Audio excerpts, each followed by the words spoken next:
Hi travels. చాలా రోజులుగా మా ఇంట్లో ఒక వాషింగ్ మిషన్ వాడుతూ ఉన్నాము. రీసెంట్గా అయితే ప్రాబ్లం అయితే అయిపోయింది. ఇంకా అది ప్రాబ్లం అయింది. ఇంకా మనం దాన్ని సర్వీస్ చేయాలంటే ఇంకో టోల్ ఫ్రీకి కాల్ లాక్ చేసి, అది కాకుండా టెక్నీషియన్ వచ్చాడంటే వాళ్ళు ఒక సర్వీస్ చార్జెస్, ఆ స్పేర్ మార్చాలి, ఇది అనేసి బిల్లు చాలా వచ్చేస్తుందని మేమే ఒక వాషింగ్ మిషన్ సర్వీస్ చేద్దామని ప్లాన్ చేసాము.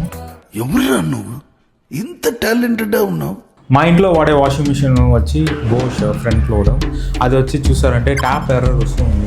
సరే ఇదేంద్రా ట్యాప్ ఎర్రర్ వస్తుంది, వాటర్ వెళ్తుంది కదా అనేసి చాలా R&D చేసి, ఇంకా నార్త్ ఇండియన్ ఫ్రెండ్స్ని అడిగి, ChatGPTని అడిగి, ఆ ఫిల్టర్ క్లీన్ చేయండి, ఈ ఫిల్టర్ క్లీన్ చేయండి, అన్ని ఫిల్టర్ క్లీన్ చేసినా కూడా అదైతే వర్క్ చేయలేదండి. ఇంకా కొన్ని విషయాల్లో కొన్ని వీడియోస్ అని రీసెర్చ్ చేసిన తర్వాత అర్థమైంది ఏమంటే, దాని లోపల వాటర్ పంపించేదానికి ఒక వాల్వ్స్ ఉంటుంది.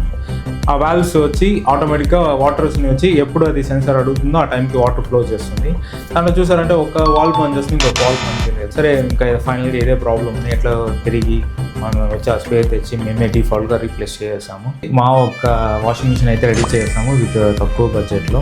ఇలాంటి విషయాలు మీరు చేయాలి. అది కాకుండా ఇనిషియల్గా వచ్చి ఒక తక్కువ అమౌంట్లో మనం రెడీ చేసుకోవచ్చు. దానికి మించి మన వల్ల కాలేదంటే ఫర్దర్గా వచ్చి మన సర్వీస్ సెంటర్లో లేకపోతే టెక్నీషియన్ పిలిపించి చేయించుకోవచ్చు. బట్ ఇలాంటి ఒక చిన్న మనమే పార్ట్స్ రీప్లేస్ చేసుకునేవి, అలాంటి విషయాలు అయితే మనం చేయొచ్చు. మీకు ఇలాంటి యూస్ఫుల్ కంటెంట్స్ కావాలంటే మన ఛానల్ని సబ్స్క్రైబ్ చేసుకోండి. మన ఇన్స్టాగ్రామ్లో కూడా ఫాలో అయిపోండి. మరొక వీడియోతో ఇంకొక యూస్ఫుల్ టిప్తో వస్తాము. Thank you.